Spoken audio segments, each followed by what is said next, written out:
A battle to the death. Classic albums clashing till there's only one left. A killer contest, but before we get to it, there's rules to this game, so let me tell you how we do it.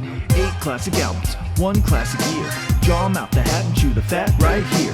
We rate 'em, we slate 'em, discuss 'em and debate 'em, analyze the beats and quote the lyrics verbatim.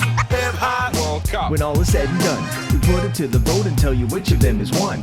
Then it's to the semis and the final for the vinyl cassette or CD. So who will it be? We going all in, so on the sound of the whistle, let the games begin. Record shot. To the hit, the hop, you don't stop.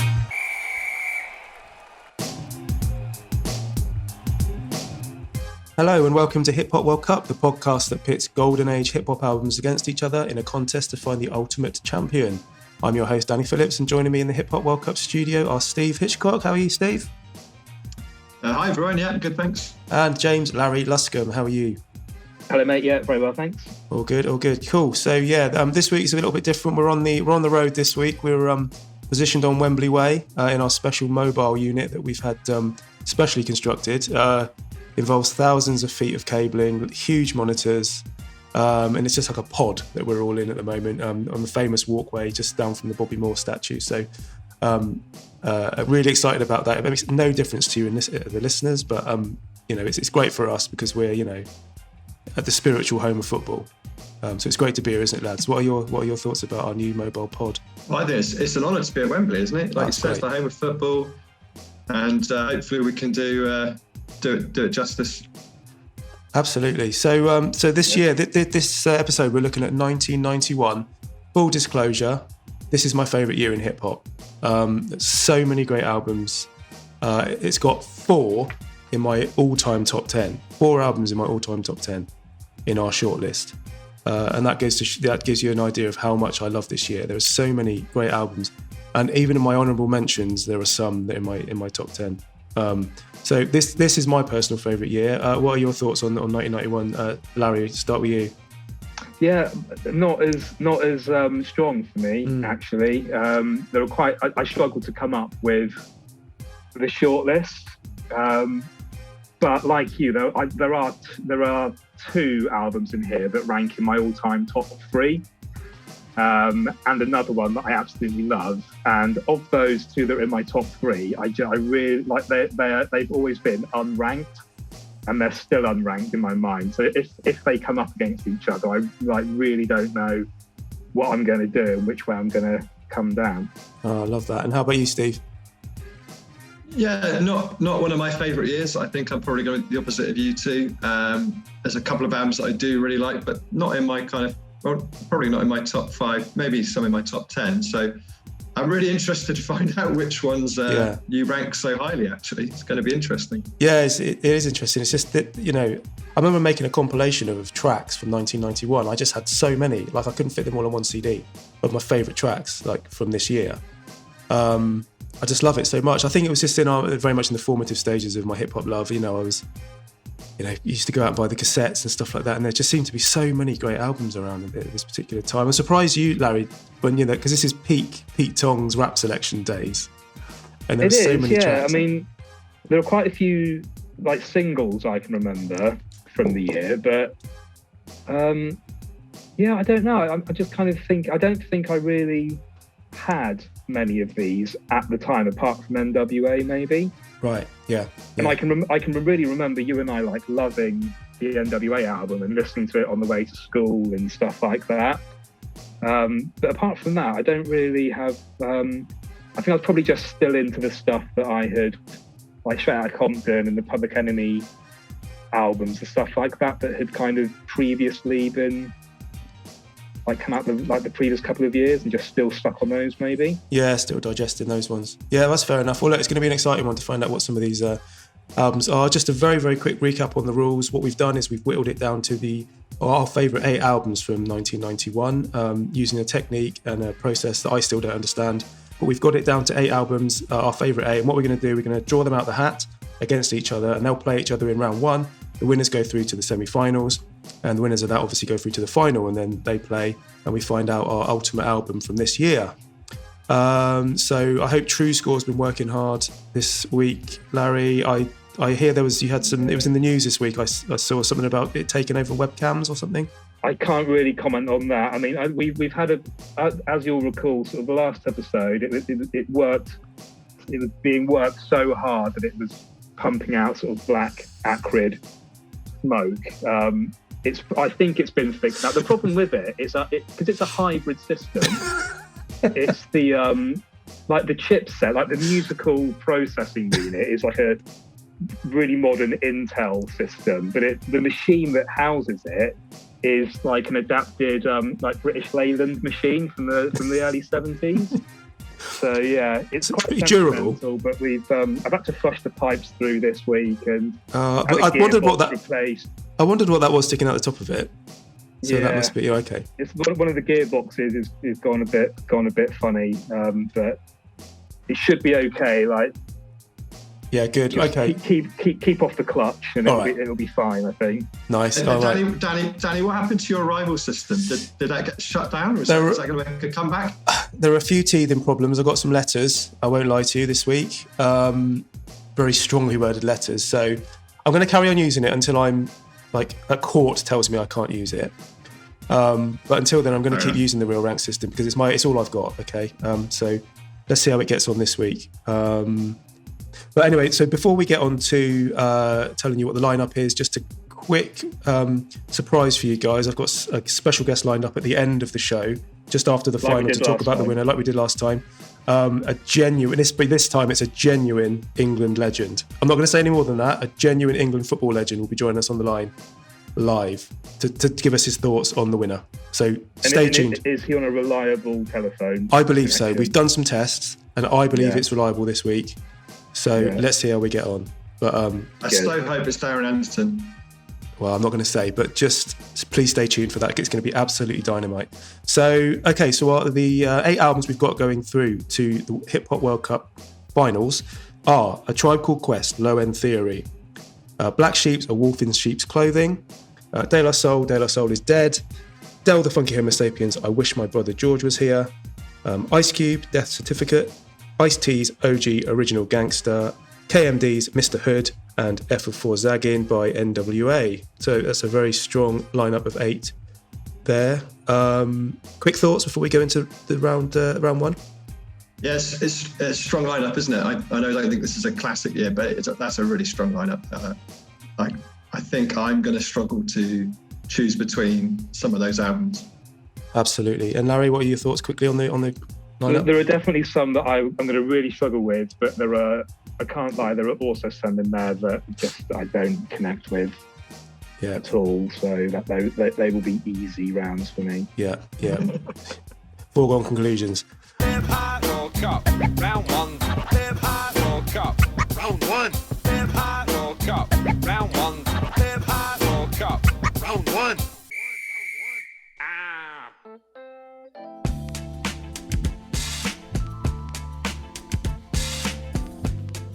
Okay, cool. Right, so without further ado, let's get on to the draw. Who have you got over there helping you with it this week, Steve?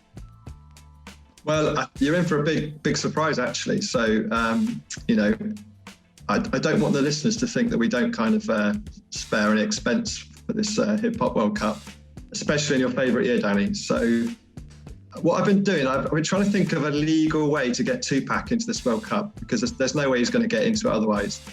So I looked on eBay, and it last made an appearance at Coachella 2012. It's a hologram machine, and it's been loaded with a hologram of Tupac. Now, it's not working brilliantly. It doesn't speak, which is, coincidence. And it just keeps on throwing up gang signs, West Side gang signs. So, and also, being comprised of light, probably can't actually interact with the balls. No, it's got a special robotic arm that I had to pay extra for that. I think that was probably used by Snoop Dogg for like rolling spliffs or something. But it's move. Absolutely extraordinary. Absolutely extraordinary. So there we go. So the hologram of Tupac is going to be helping me do the draw this evening. Fantastic. It's a real tragedy that people at home can't see this, because it's stunning. He's got the bandana on. He's doing a little dance. It's absolutely extraordinary. I can't help but feel that like do we need to spend the money on it? If people can't see it, well, we can see it though. It seems daft. I mean, we can see it. It helps us. You know, I'm not sure. You know, we might need some sort of independent verification. I'm not sure if it will be binding by FIFA rules and regulations. We'll have to deal with that later. But for us, it's absolutely spectacular. Right, he's ready to go. He's ready. Cool. Right, well, let's go. We got Tupac holding the ball bag. Let's see who comes out first match, round 1. Okay, first out, it's Del the Funkee Homosapien. Ooh. And going against Del it's Mr. Hood by KMD. KMD, Mr. Hood versus Del the Funkee Homosapiens. I wish my brother George was here. Actually. Yeah. Two kind of similar albums in tone, let's say, I reckon. There. Yeah, but, Steve, so you're up first on this one. What are your thoughts on this matchup? Yeah, like you say, two kind of fun albums, really. Both debut albums. So let's start with Del. Del, I think Del is a great rapper. I really like Del. And this album, it's like when I first listened to this album, it didn't really kind of catch me. I wasn't like really massively into it. I think I prefer his other stuff. I love like Deltron 3030 and No Need for Alarm. I think those are fantastic albums. But going back and listen to this album, it is really good. It is so funky. So it's like quite a stylish, funky album, and I think it's aged really well. And actually, I've really enjoyed listening to it all the way through. I like albums that are good long players, and I think this one really is. I think it starts fantastically well with What Is a Booty, and then there's 3 absolute classic tracks on there. Mr. Dobalino, which everyone will probably say, but I love a 1-2. That is just my favourite track on the album. I can play that all day long, and I like Sunny Meadows. I don't know if you two. I love Sunny Meadows. Track. It's good, isn't it? Yeah, it's brilliant. There's something very kind of, I don't know, subtle and stylish about it. So, yeah, really, really strong album. Definitely one that's grown on me over the years. And then the KMD album, full disclosure, I absolutely love MF Doom. So this album's got kind of provenance for me. And it's slightly different from the other albums this year. It's like, it feels like it had a kind of different production, a different vibe to it. And the rhyming's quite clever. The skits are quite amusing, whereas some skits in this year are just absolutely awful. And I don't know, I think this has got more tracks that I like on it, I think. I don't think it kind of has the same kind of cohesive feel as I Wish My Brother George Was Here, but I really like Who Me, Hum Rush, Nitty Gritty is obviously a really classic track. Heart With No Hoe, Peach Fuzz, and the Gas Face Refill at the end. So there's always something on this album that I'm kind of looking forward to hearing, even though every track might not be as strong as perhaps the ones on Del's album. So I'm gonna hear what you two have to say, and it's kind of like, this is definitely in the balance for me. I'm gonna find this one a tricky one to decide. Yeah, a really tough kind of war of attrition in the first round there. What a tricky one to tease out. How about you, Larry? What are your thoughts on this matchup? Yeah, the Del album I came to sort of a bit late in life, I think. I'm not quite sure why I didn't have it back in the day. I'm pretty sure I would have loved it originally, but I think I actually first came across it in your car, like listening to What Is Booty, just asking you what it was, being sort of incredulous that I didn't know what it was. But the word booty? Sorry? You mean the word booty or that song? The song, What Is Booty? Oh, right. Is it called What Is Booty? What is a booty? What is a booty, sorry. Yeah. So that would have been sort of early 2000s, and I've had it since then and have kind of always been really into it. I've actually got a bit of a kind of theory that if somebody didn't know, if someone wanted to kind of have a really good example of hip hop to get them into it, I think this is kind of like the perfect album to give somebody like that. I think if you don't like this, like hip hop probably just isn't for you at all. it's really fun sounding, like really funky. You can't help but nod your head to all the beats. It's like really danceable, quite a sort of a bit of a sort of party album. It's got songs about, you know, like getting the bus or having like an unwelcome guest sleeping on your sofa and like really daft things like that. Don't always hear that sort of thing in hip hop, do you? Exactly. It strays away from like subject matter, especially like back in 1990. A lot of it was either really political or kind of about street violence and things like that. And you could see how it put people off. But there's just barely any of that here at all. Like musically, it's just kind of got loads of brilliant hooks, memorable lyrics, funky beats. Obviously, really heavily indebted to like George Clinton throughout, as a lot of albums from this period are. It does kind of dip a little bit at the end. I don't especially like Hoods Coming Dozens and Same Old Thing. They're not quite on the same level as the rest of it. But yeah, it's just a really consistently good, fun album. He's really charismatic. And yeah, I just always look forward to listening to it, really. Mr. Hood, again, I didn't know of it back in 91. I only kind of became aware of it having got into MF Doom sort of in the early 2000s, and then, you know, realising that he'd been in this group earlier, KMD, and sort of wanted to check that out. I don't know sort of really how I would have responded to it back then. I think, although it's got some great tracks on it, as we mentioned before, it is quite well matched to I Wish My Brother George Was Here. They're sort of two quite sort of similar sounding albums, but I just think the Dell album stands the test of time a bit better. I think, like, I don't know, Mr. Hood is a bit front loaded. I kind of lose interest about halfway through from, I guess, like The Boy Who Cried Wolf onwards. Just doesn't quite have the consistency. I think one thing that I do absolutely love about it is the skits. They've obviously kind of found this like teach yourself English record, and they've just mined it for this kind of like to build this character of Mr. Hood out of, and they do it in such a clever way, like weaving this like dialogue between him and like the band members into these really, really funny little dialogues. It's mostly Onyx, the Birthstone Kid, isn't it? It's quite funny. Yeah. Some really great kind of lines in those. And like whereas like most skits in hip hop are just a bit tiresome, like these ones are genuinely good, I think.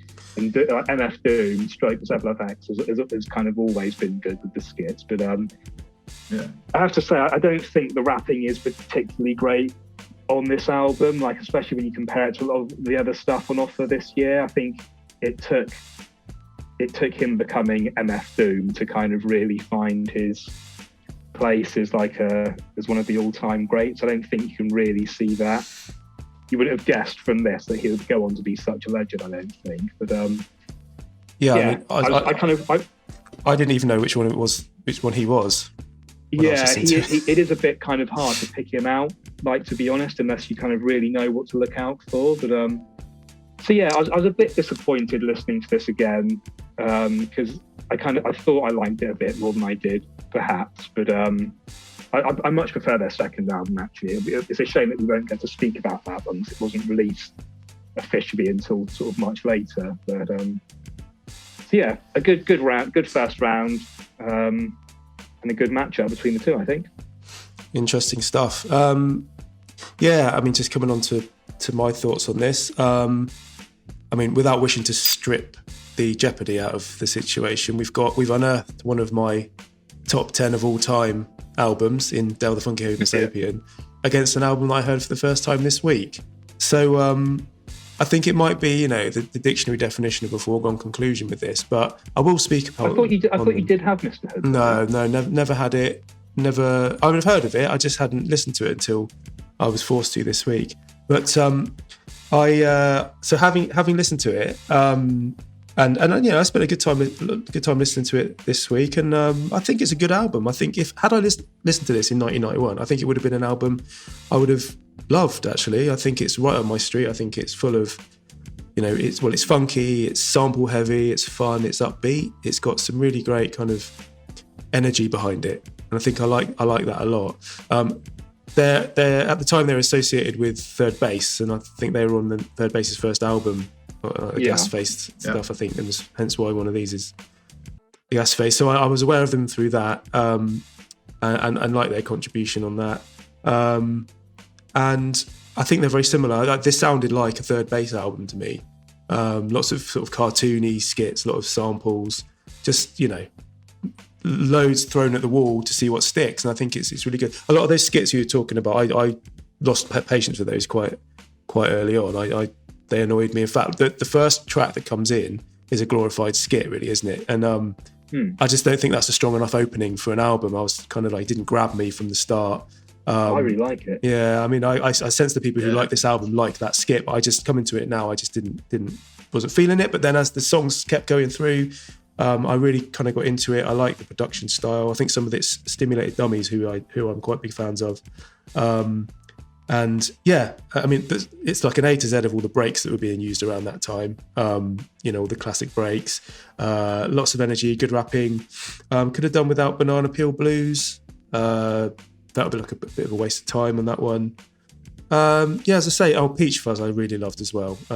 That's right up my street with the sort of jazzy sample and that sort of thing. So I get why, you know, a lot of people like them, and this album is kind of like, you know, loved by people. But again, it's, you know, it's got the disadvantage of me not having listened to it before. Whereas on the flip side, yeah, I mean, Del the Funkee Homosapien album, it's a stone cold top tenner for me. I absolutely love this album. It's so strong from start to finish, and every track, even the weaker tracks, like you say, Larry, Same Old Thing is probably the weakest track. Still love it. It's just hit after hit after hit. And the production on it, it's kind of got that Boogeymen, DJ Pooh, Sir Jinx style, Ice Cube style, where the samples are really crunchy, but they're really funky. Lots of P-Funk influence on this. Not quite as much as I mean, Dr. Bombay's obviously influenced in What Is a Booty, but a lot of them are, you know, there's not as much P-Funk in this as I sort of remember. But Del's lyricism on this is phenomenal. I mean, the Wacky World of Rapid Transit with the bus, his flow on that is incredible. It's the lyrical dexterity he displays on that. Just talking about catching the bus, you know, and it's testament to this album that so many of the tracks, I know bits of it, I can quote bits of it, I remember them, and I often think of them, like the lyrics and stuff like that. It's such a memorable, strong album. So yeah, I think this is a pretty easy one for me in terms of the matchup. So yeah, I think we should probably just vote on it then, really, shouldn't we? Steve, let's go for you first. What are you voting for? No, I still can't properly decide. So my head says Del's album is the best one. And Larry, I really like what you said about, you know, if you were new to hip hop, this would be a really good album, because I think when I first listened to it, I was into like harder stuff, and so I didn't appreciate it as much. Whereas now I probably don't listen to what I was stuff as thinking, much. actually. So it's kind of making me think, though, actually, do I actually really like the KMD album more? And there's definitely way more tracks on there that I think are like better tracks. On my kind of list, I've got like six tracks I really like on Mr. Hood, but only 3 that I'd say are really, really great on I Wish My Brother George Was Here. So I'm massively on the fence here. Do you know, I'm going to go for KMD because it's got Zeb Love X on there. So there we go. I'm just going to go for it. Radical decision there. Larry, let's go for you next.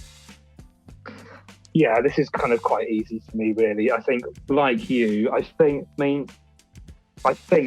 the Del album is probably in my top 10. Like it's been a while since I've kind of revised my top 10, but I think it's either in it or very close to it. And it's such a fun album. I never tire of. There's nothing to not like about it, really. Harry, I'm shocked. Really? Oh no, I can imagine your top 20, your top 10, blimey. Yeah, I knew you loved this album though. It was no surprise to me. Yeah, I think it's kind of top 10. It's certainly very close to it, if not. Whereas Mr. Hood, I think if it were up against the second KMD album, that would be a bit of a trickier one, because that is a better album, and I really, really like that. But Yeah, Mr. Hood has just got too much. It's got too much filler on it for me. Like, they are nowhere near on Dell's level lyrically. The music's not as good. It's just quite an easy win for Dell for me. Okay, so, well, I mean, it's pretty obvious what I'm going to go for. You've got one of my top 10 albums of all time versus what is a good album, just not one that I was ever attached to at the time, and just had no hope of beating Dell. So, yeah, I'm voting for Dell. A really great point you make about it being an album that you would give to somebody to introduce them to hip hop. It's kind of like really like great example. How could you not like it? Because it's as you say, it's fun. If you like funky music, how it's so like you could anyone could dance to this. Yeah, but it's infectious as well. And to most of the tracks you could put on at a party and people would instantly want to dance to them. Yeah, definitely. So there we go. So that's the winner. Del the Funkee Homosapien, the first album through to the semi-finals. Come on, y'all, get live, get down. Hip hop World Cup. In your town. Come on, y'all, get live, get down. Hip hop World Cup. In your town. Hip hop World Cup.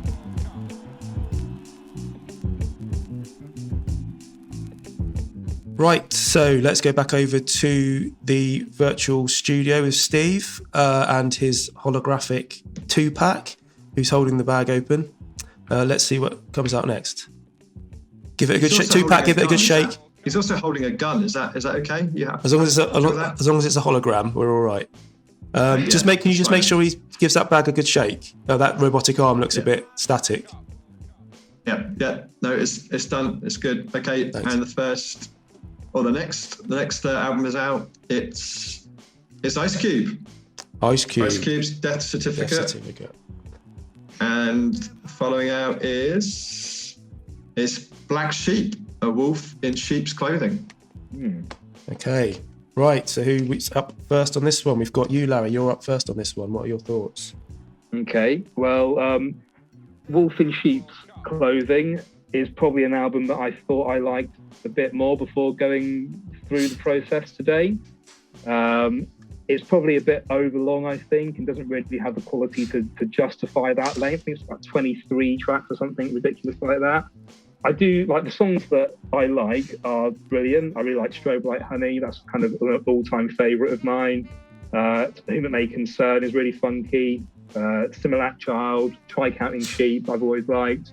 That's probably the first track I was ever aware of from this, like from the old Pete Tong show there. Flavour of the Month as well. But I sort of do get a bit bored by the second half of the album, probably from a sort of Gimme the Finger onwards. Just kind of feel like I've heard it all by that point. I think they're not the best rappers, really, especially when you compare them to some of the other ones that are in contention this year. Not bad by any means, but yeah, not on sort of Tribe's level, for example. And a lot of the beats kind of in the second half especially are either quite forgettable or just outright dull. It has one of the best first tracks of any rap album ever, I think. With that dream sequence in You Mean I'm Not. I really love it's such a good pastiche of a Public Enemy, like a Bomb Squad production or something like that. And if you didn't kind of know if that was the first you'd ever heard of that album, just putting the needle on the groove that day and hearing that, and then sort of hearing the punchline, I think you'd be in for a bit, it kind of paints a picture and then sort of completely pulls the rug. So I do like that. Moving on to sort of Death Certificate, this is an all-time favourite of mine. It's in my top 3. Not quite sure where it sort of sits in that top 3. So yeah, I think this album it's a perfect match of beats and raps. It all kind of hangs together really, really well.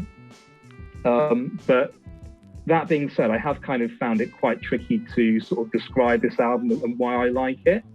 I think the beats are some of my the music is some of my favourite kind of music of all time, but I can't really say why in the way that I can for Apple to Wagon or Low End Theory.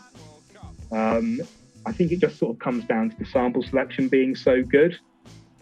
I think weirdly, the actual drum programming is quite sort of unremarkable. in a weird way on this. Like, I never thought I would have said this about this album, but they sort of work well in service of the samples, but I don't know, it kind of feels like you could swap them out for other drums and it wouldn't make much of a difference, which, like, you really couldn't say that for, like, Low End Theory, for example. Thinking about why I like the album, I think lyrically, what's good about it is that every song is thematically really different. Like, he doesn't go on about the same, like, things all the time. Yeah. You've got, like, you know, My Summer Vacation is a really good story. You've got Look Who's Burning, which is obviously quite an amusing look at sort of, you know, sexual health and, you know, condoms and stuff like that. So yeah, I think, you know, My Summer Vacation is a really good story. Look Who's Burning has a kind of specific message in there.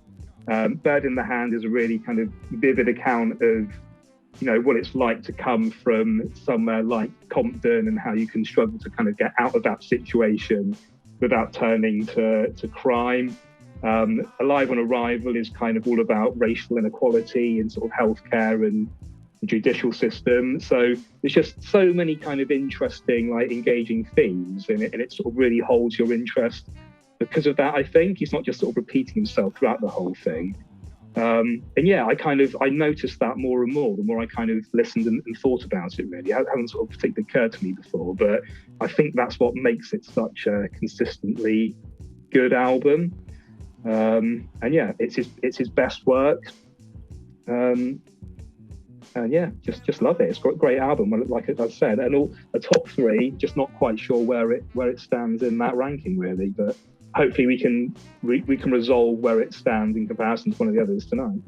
I think you're both going to know what I'm going to say about Ice Cube, because I pretty much say every time there's an Ice Cube album, it just doesn't resonate with me, and I definitely appreciate it as one of his better albums, and it's kind of like hard and angry as it normally kind of is, and I think it's good. But Larry, I think you kind of said this.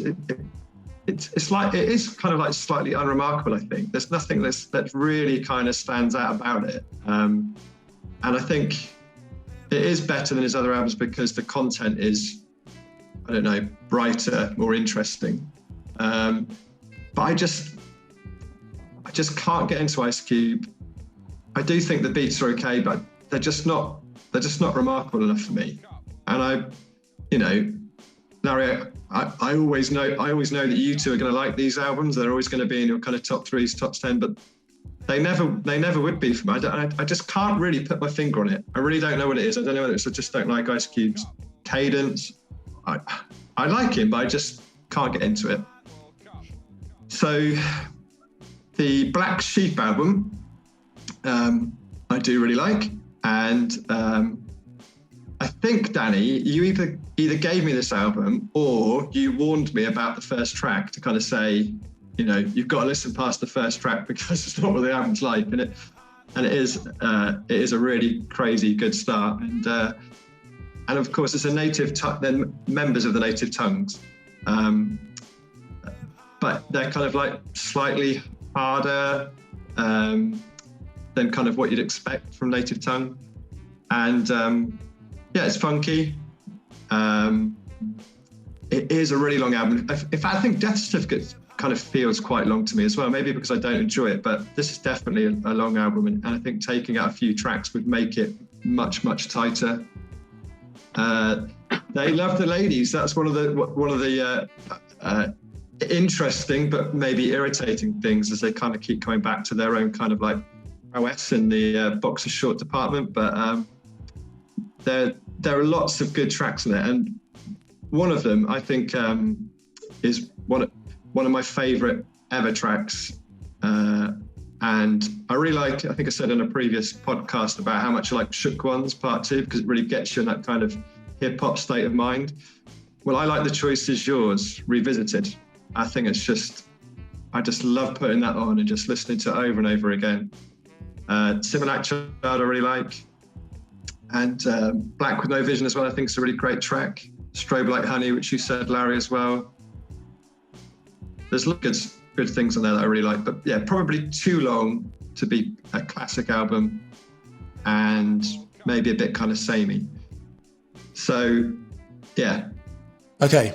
So I'm going to start with Black Sheep. Now, this is not in my top 10. This is not one of my top 10 albums of all time, but I do like it a lot. So I was first introduced to it back. I think they used to play the videos on MTV Raps, and it was, I think they did Try Counting Sheep, Flavour of the Month, and I just fell in love with those singles, like most people. The Choice Is Yours. Loved that one as well. Loved the singles, picked up the album, and it didn't really disappoint when I got it. Like you both said, that first track, You Mean I'm Not, it's very rare in hip hop that I find it funny. Like, I don't really find skits funny. I don't really find hip hop that funny, like laugh out loud funny. But this is one of the only songs that actually makes me laugh properly whenever I hear it, especially at the end when he goes, I thought that I was hard. Yeah, so over the top, brilliant pastiche. So I love that. Such a great opening. But it really sets out the stall for who they are, because I do think everything they do is tongue in cheek. Like, Drez is a very cheeky kind of rapper. He's always got his tongue firmly in his cheek. And obviously the sugar dick daddy, Mr. Long, is obviously, he doesn't take himself too seriously. So yeah, I mean, I like it a lot. I mean, there's some really great beats on this. They're not the strongest rappers in native tongues, but I do think, the amount of singles and the amount they blew up on this album, I do think that really counts in its favour. But I do agree, it kind of goes on a bit long. Like on the CD that I've got, 22 tracks, a couple of bonus tracks, it kind of drags a bit. And I'm looking through the track list now, and even though I listened to it this week, I don't remember how a few of them go still. So it's not, there are a few gaps in my knowledge of this album. I loved it at the time, but it's just the memorable ones stuck in my head, whereas something like Dell, all the tracks are just instantly recognisable to me. So yeah, I do like this album a lot, but in terms of its matchup and the comparison with Ice Cube, it's David and Goliath for me. Death Certificate is, I've got a long and involved relationship with this album. Steady Mobbing was the first CD single I ever bought when I first got a CD player, and I think it had a version of Us on it as well. And then when I got the album, it was just like a bomb went off. I just love this album. What I love most about it is the intensity and the anger. Like, he's a very angry young man on this album. He got a lot of it out of his system on America's Most, but this one he's always angry. He's always angry, but this one he just seemed to step up, and he's angry at everybody. He's angry at Koreans. He's angry at black people themselves. He's angry at people who get STIs. He's angry. He's angry at everybody. Like Uncle Sam, like America itself. He's just like he runs the gamut of all the people he's angry at in this one. But he does it with such vitriol, but also such sort of dexterity, lyrical dexterity, and a lot of his, a lot of these tracks, I love them to death. A Bird in the Hand, I think, is a standout for me. Touches on obviously some pretty important issues. And another one that you don't hear many people talking about is Man's Best Friend, which, when you listen to the lyrics of that, is absolute genius. Like some of his storytelling stuff, or some of his concept raps, where he's right. This is a subject I'm going to talk about. I'm going to compare a gun to a dog. It's genius. It really is. And you can see why he was kind of considered the lyrical force behind NWA for so long. Just some of the ideas he comes out with, but it's sort of surrounded by these really angry, issue-driven tracks. And I just think this album, just like the energy in it, it just sort of smacked me in the mouth when I heard it. You say about the beats not being memorable, I just do not agree with that in the slightest. Or not memorable, but nothing about it that stands out. They're good, but they're just not remarkable enough. I don't know. They're so funky, hard, intense. Just as a point of clarity with that, I'm specifically talking about the drum programming. Like, the samples are really, really memorable. Yeah. But I know it's a weird thing to talk about, but I just thought the actual drums themselves, when I kind of listened to them today, I was like, yeah, they're quite sort of, they're quite plain, really. They just sort of provide a bit of a bed for the music. But it doesn't, not that it matters, it's still an incredible album. When you've got just the actual drums themselves. When you've got that much going on, though, like a lot of these tracks are very kind of busy, and there's loads of samples thrown in, and they're skitting from one thing to the next. And I think maybe the beats don't need to be that intricate or complicated. Well, that's it. I think maybe that's a good production. Yeah. decision was made. They gave it what it needed. It's just quite simple, yeah. Yeah, but I think, there's so many highlights in this album, and I could listen to it all the way through and not have to skip any of them. Even the skits, Robin Lynch is a bit annoying, but then obviously it culminates. And the other thing is, like, the first copy of this I had on CD, it had loads of the tracks missing. So Black Korea wasn't on there, and No Vaseline wasn't on there. And so, like, I bought a copy of it later with those tracks on. Like, it went even further up in my estimation. I just, like, No Vaseline is one of the most vitriolic diss tracks I've ever heard. But just a brilliant track too, with a Daz Band sample. It's such a great album and such a great way to end the album as well. So for these reasons and more, Ice Cube Death Certificate is in my top 10. I think it might even be in my top 3, like you, Larry. And I like it. There's no contest with this one for me. Absolutely no contest. And so, which is the reason why I'm going to give my vote straight out and just say Ice Cube Death Certificate 1-0. What are you two saying? Steve? Well, it's got to be Black Sheep. Sorry, guys. And you, Larry, you've got the cast and vote? Yeah, I think, I've given the game away already by saying it's top 3. I think actually, Danny, our top 3 are the same. I think they are. We probably don't know what order they're in, but we can have that will become clear as we go on. But that's all day long for me. It's incredible. Absolutely right. Well, that's a 2-1 victory for Death Certificate then, and that's the second album through to the semi-finals.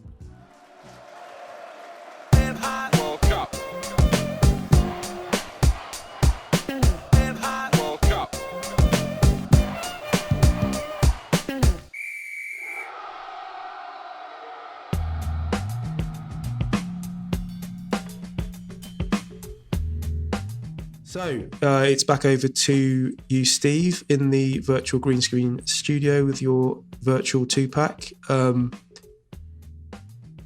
Let's see what's next out of the bag. Okay. He's asked me to ask you, Dan, if you like his diss track, hit him up. Does he have the capability of actually understanding my response? I can type it in using binary. Oh, okay. Yeah. The answer is yes. I think he went a bit over the top with it. I think he got a bit too excited on it. But yeah, it is one of the all-time classic. I mean, musically, it's not very good. Just a replay, don't look any further beat. But yeah, essentially, it's a good diss track. Yeah, you can just. So, do you want to type that in? I agree. He's throwing you a gang sign, so I think that means he's happy. Okay, cool. That's good. All right. Right. And he's drawn the next album out of the hat. It's the Low End Theory, Tribe Called Quest. Oh dear. Okay. One of the big What's guns. it facing? And out of the hat, it's NWA. Oh my goodness. This is exactly the match I did not want to see in round 1. This should be the final. This should be the final. Well, let's not give the game away, but this was a potential final. Oh. You'd expect them in the semis, wouldn't you, at the very least? You certainly would. Right, okay, this is going to be really tricky. What's happened here is you've drawn 2 of my favourite albums of all time. They're 2 top 5 albums for me. And in NWA, you have actually my favourite hip-hop album of all time. And that's not just me saying that. That's Redman as well, because that's his favourite hip-hop album of all time. I heard on a recent interview. The main thing about this album is no other album makes me feel the way I do when I listen to it. Okay, it's got this kind of energy and this anger and this intensity behind it. Like, it's exciting, it's incendiary, it's really entertaining. Like, you could just feel like they wanted to just show off. They didn't have Ice Cube, so I think they wanted to prove that they could knock out a really, really good album without him, and I think they really do deliver. In fact, I think this is so much better than Straight Outta Compton. I mean, I think Straight Outta Compton is one of the most overrated hip hop albums of all time. It's got like 4 good tracks on it. Whereas this one, it was just an explosion, an absolute explosion. I mean, you had all the controversy surrounding it. And don't get me wrong, it's a problematic album. It's certainly not one of the most lyrically complex albums that's ever been made. But there's just something about it. When you're listening to it, it just has this effect on me. It's like you can hear everything they're trying to do. It's angry. It's really like impactful. So the reasons why I like it so much, Dre's production, obviously, you know, the bottom line, this is such a quality production from Dre. It's hard, it's soulful, it's funky, it's a lot of replay, George Clinton, Parliament, Funkadelic samples. It's so good.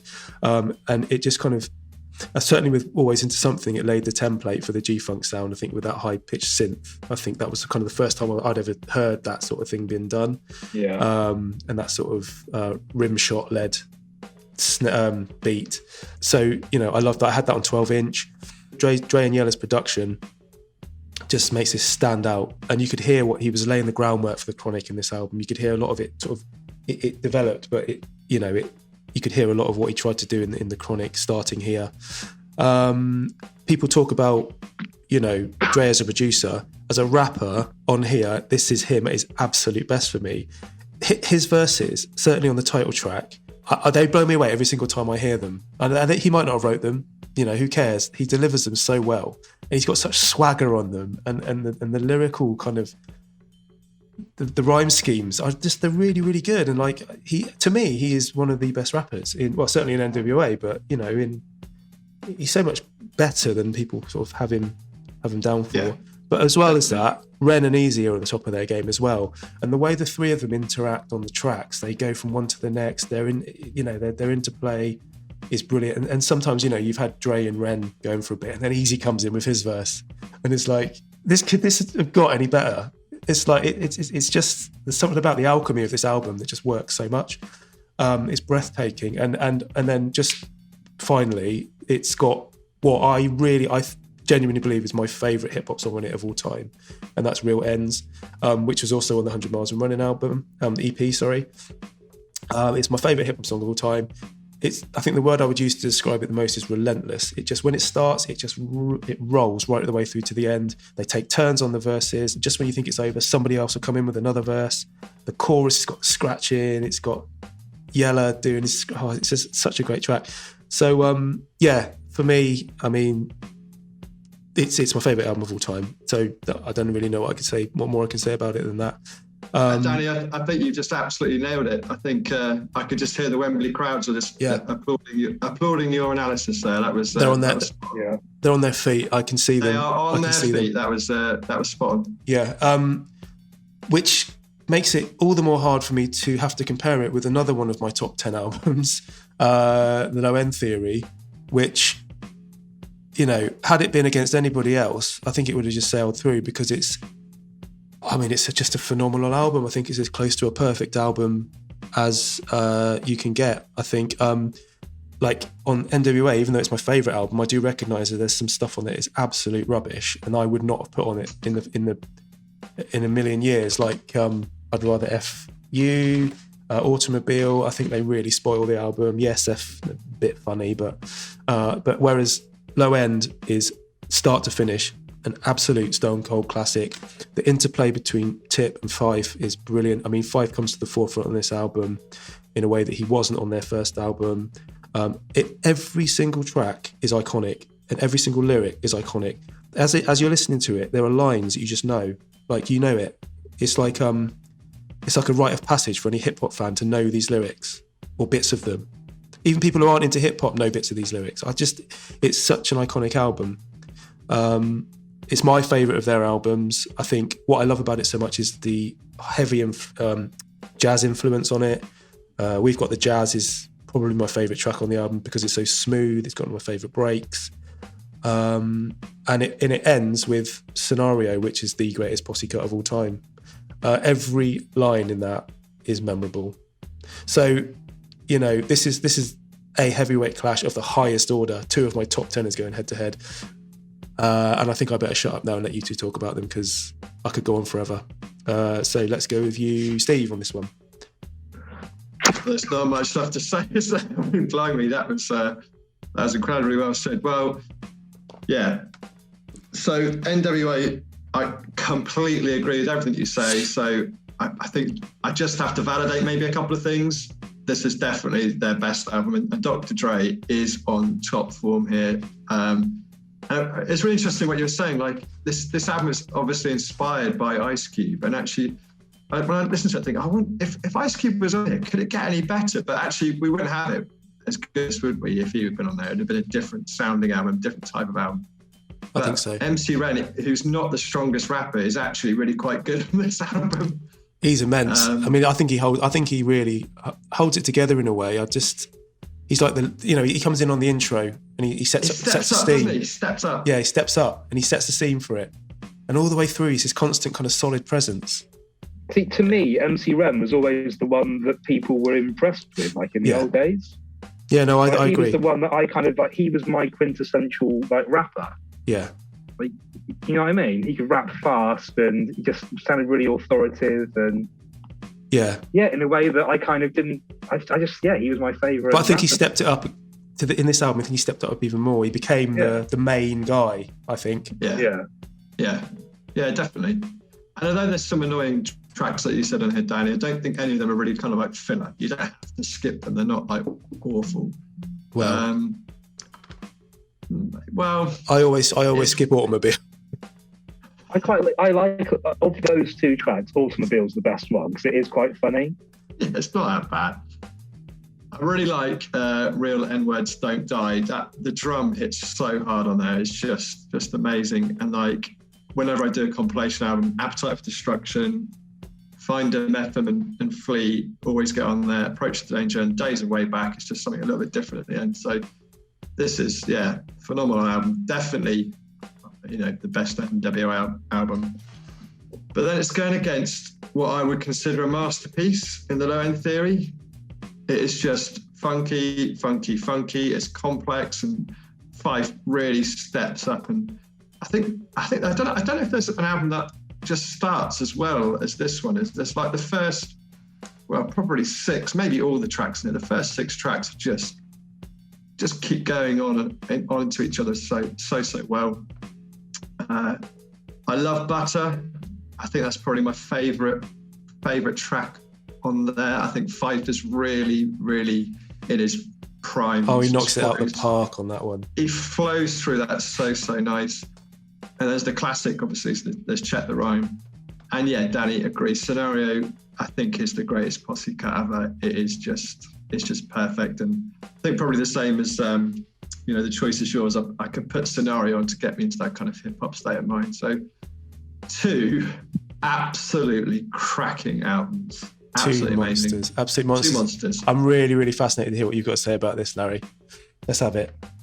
Yeah, I'm absolutely gutted that these two have come up against each other, to be honest, like knowing that one of them's got to go. Like I've always known that I've loved the NWA album, but I don't think I realised quite how much I loved Low End Theory until kind of this week, really.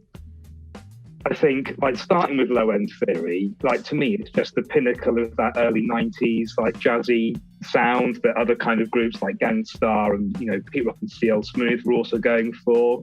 Like, this one just does it in such a kind of polished, classy way, which is just sort of head and shoulders above the competition, really. It's like a really cohesive, slick sound. You've got so many, like, infectious, catchy bass lines on there. You've got the silky smooth, like, jazzy loops. And like the drums in particular are just so distinctive on this album. Like the snares are really kind of crisp and snappy, and the hi-hats are really there's a clarity in the hi-hats and they drive the kind of songs through. Yeah, they just always sound so meant to be, don't they? They sound so totally intrinsically...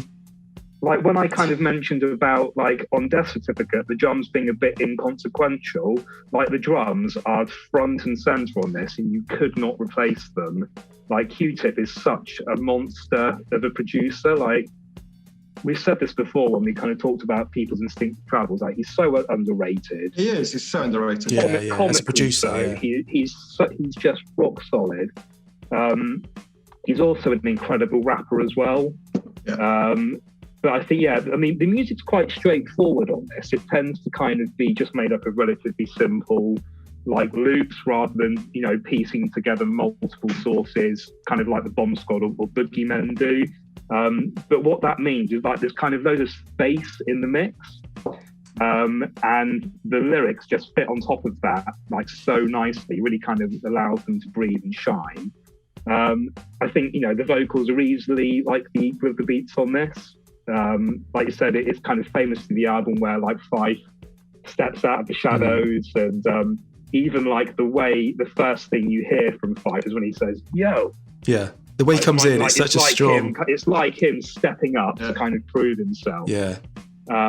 There's quotable lines all over the place, like great choruses, great hooks here and there. It's just such a listenable, kind of nice, fun album to listen to. I just absolutely love it. The sequencing is great as well, isn't it? It's like it just one track goes into the next so smoothly and seamlessly. But, and also they don't let them play for too long. They're quite short. They'll cut a track and they'll go into the next one.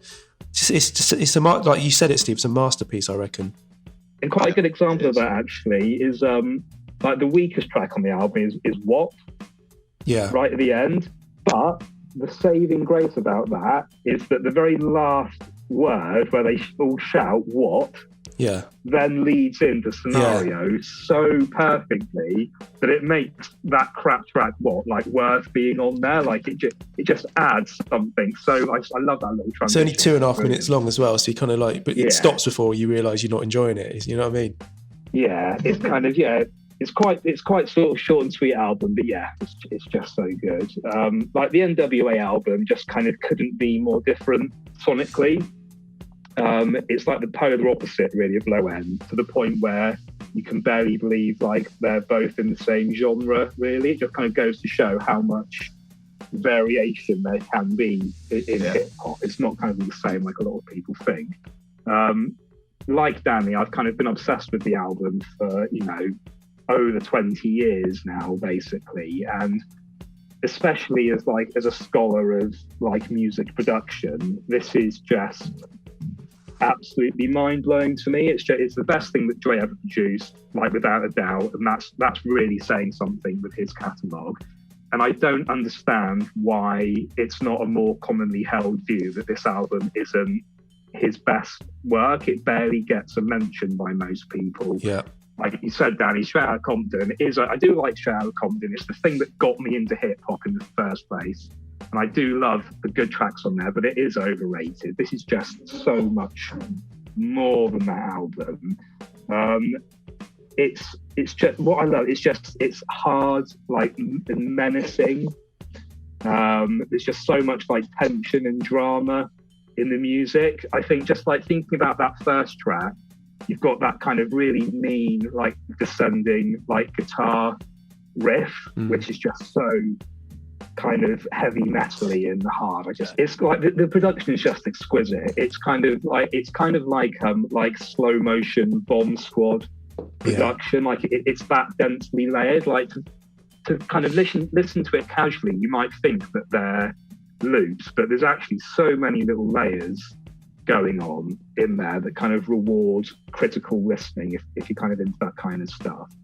And like it's like I've written here, it's like widescreen, high definition music. Like he felt like, again, as a scholar of production, he fills up like the frequency range.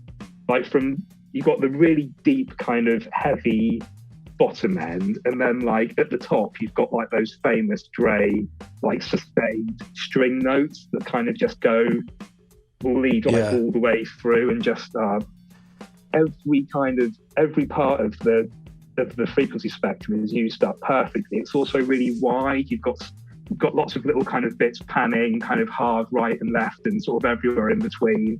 Such an exciting thing to listen to, like on headphones. And he cuts in loads of, I don't know if it's yellow or whatever, but they cut in little sample snippets in the background and stuff. And little voices. Little voices, that's brilliant. And then lyrically as well, I mean, you've touched on this already, but like the common view is that Ice Cube leaving like hurt NWA as a group, and I think that's why a lot of people discount this album. But for me, like as Steve kind of said, really, like it would be a different album without Ice Cube. Like I think them breaking up is the best thing that ever happened, like for all of them. Like Ice Cube went on to produce like Death Certificate, which is incredible. and it allowed NWA to do this album in this particular way, which is also incredible. And yeah, I just think the remaining rappers, as you said, just fit together so well. That kind of, I think one of the most consistently wrong opinions in hip hop is that Dr. Dre isn't a good rapper. Like, if you think that, I can't identify with you as a hip hop fan. Like, he's incredible. And he doesn't write his own lyrics, but his flow is as good as any other West Coast rapper, I think. And his voice is just incredible. Got a kind of fantastic, like, instantly recognizable voice. MC Ren, as we said, is brilliant. I love Eazy-E as well. He's such a charismatic. He's not a good rapper, but he makes up with it by having so much charisma. He gets all the funny lines. And you remember all of his verses. It's like he comes in, you know exactly when he's coming in, and you know what he's going to say, and you can rap along with all of his verses. Certainly, not just on this album, but on everything that Eazy's involved with. He's one of my favourites. I've always loved Eazy-E, even though kind of, like, technically speaking, he can't rap, and they have to make him record his lines individually and piece them all together because he couldn't do it all at once. I think, as kind of Danny alluded to as well, I think you do have to mention that, like, one thing that does get me about this album, the older I get, is that it is horribly misogynistic. And even though kind of, like, casual sexism was just always rife in hip hop, especially back in these days, there's some genuinely kind of nasty stuff in this when you really think about it. Yeah, they went overboard, didn't they? I think with the misogyny. Especially knowing that Dre has, like, a history of violence against women. Like, it's like they actually mean what they're saying rather than saying. I always kind of, when I was younger, passed it off as being a bit sort of funny. And some of it kind of, although the subject matter is horrible, like they kind of do make some humour out of it. But actually, it makes me wince a bit to listen to it now. And I haven't actually listened to this in quite a while because of it. I just can't really. It can be a tough listen. Yeah, really. I agree with you. It's one of those. I listen to it, and it's a while before I listen to it again because I need to have that space. I would pay so much money for an instrumental version of this album. Not just because of that. I can kind of handle it and just take it for what it is as a kind of product of its time and separating the artist from the art and all of that. But I would love an instrumental copy just to really kind of study the music here because it's just incredible. I think it's up there with. We mentioned, like, last time, DJ Quick being such a good musical album. This one isn't as musical in the same way as Quick is, but the production detail is on that same level. It's the only thing that kind of matches it, really. Absolutely mind-blowing. Yeah, mind-blowing. And it just blows my mind also how criminally underrated it is. I just don't understand why. It's always like frowned upon. It's looked down upon. Because of the controversy, because of the dodgy lyrics and the problematic stuff they talk about, yes. But people, like, don't they let that cloud their vision on it, but then they don't see the amazing sort of lyrics and the rapping and the production because of the controversy that surrounded it at the time. And I think that's a real tragedy. But yeah, like I say, like, we are obsessed by this album, and I don't know. I think to me, it's got a kind of a mythic quality about it. I don't know if you kind of agree with that. It's kind of not just the album itself, but the story surrounding it has a kind of a mythic quality, helped along by the cover, definitely. The cover as well, which we need to mention. But the cover is just one of my favourite hip hop covers of all time. Everything about this album is just phenomenal. Anyway, I think we better move on and vote on this one, boys. So let's come back to. I will say just before we move on very quickly, it's a shame that this one didn't come up against Death Certificate in one way, because I once had a Facebook conversation with J-Zone, and I asked him about his opinion on this album. He said he loved it, but he says he prefers Death Certificate, so he could have had the casting vote if it were needed. We should try and get him on. Try and get him on the show. Yeah. Cool. Right. Okay. So I think I'm up first to vote on this one, and it's a really, really hard choice, and I wish it wasn't between these two albums, but I think, I need to stay true to my real rank system, which has NWA's FL4 zagging right at the top. So yeah, that gets my vote, NWA. Steve, what are you voting for? I still really don't know which way I'm going to go here. You know, what you two were just kind of discussing about, you know, this album came out at a time when NWA were the most controversial group, you know, ever. And they probably still are the most controversial group ever. So most dangerous, definitely, yeah. And so, yeah, it does have a context to those, like, the aggressive, sweary, disagreeable the content of the album. It just sounds so good. But then, on the other hand, Low End Theory is a masterpiece, and Q-Tip is a genius. Right, I'm going to go for it. I'm going to go for E-Full for zagging. Who are you going for that? Yeah, they surprised me. Because at the end of the day, I have to go by what I normally do. Is I look at how many great tracks are on there. I think it's got more great tracks, and Dr. Dre is the boss. Interesting. Fair enough. Okay, so that's 2-0 to NWA. So Larry, let's see where you go with it. It's kind of academic, really, but I'm really surprised at how hard this is for me to like. I'll just say I am voting for FL for zagging because it is still in my top 3 of all time, and production-wise, it is the best album ever. And just as a kind of scholar of production, I could, if I had to choose between these 2 albums to never listen to, only have access to one of them again, it would be NWA, just to kind of drink in that and absorb that kind of production masterclass. But it absolutely guts me to kind of have to kick out Low End Theory because it's actually, if I had to pick an album to listen to right now or next week, it'd probably be Low End Theory. Yeah. Like NWA, like you said, Danny, it's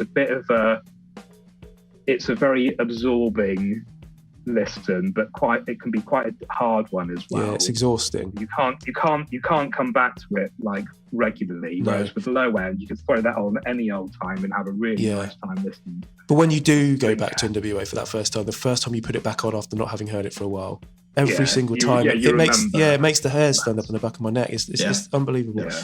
Well, if you'd have said to me that Low End Theory was going out in the first round 3-0, I wouldn't have believed you. Absolutely, but madness, it came up against like one that we've got this attachment to.